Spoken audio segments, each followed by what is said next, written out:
Good morning, amazing artists. So today we are going to do the third day of the lesson, but the second day of our weather cycle. So we already did our rain-inspired painting. So can you guess what the next one is? I am going to hand it off to Artsy the Weather Bear to tell us what the second weather we are going to learn today is. And it is inspired by Jackson Pollock. So what's that, Artsy? We're gonna make art about the sun? Wow, that's so fun. So today we will need string to create our paintings. So I would like for my artist to get out some string or some yarn or maybe even an old shoelace that you find. Something that we can stamp into our page. And then we are going to create a white circle cut out just like we did for the water cycle.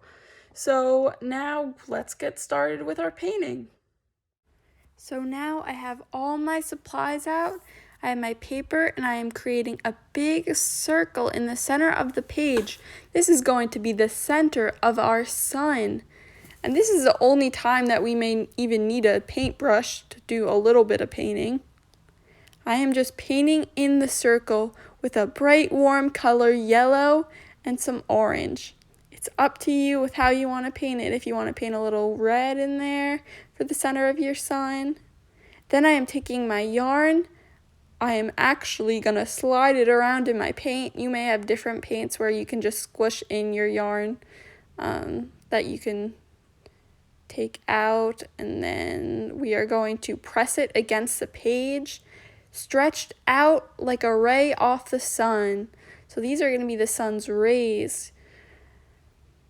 So I encourage you to experiment and explore like artists and create a whole bunch of different lines by stamping in your yarn into the paint. So I'm creating a bunch of lines, and some of them came out a little bit light, so you could go over it again if you want.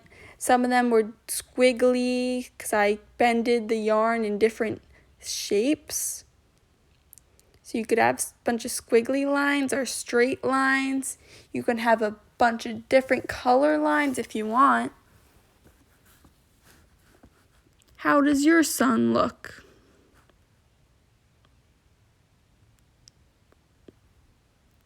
So I'm just going around the whole entire page. So trying new things, try to do things differently than you normally would do a sun. I'm encouraging you to create your own unique, beautiful sun by stamping in your yarn and putting it onto the paper.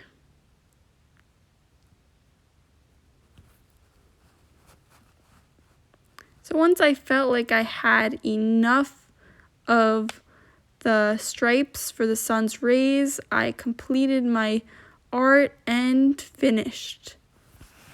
Let me know if you have any questions about today's lessons. See you next time.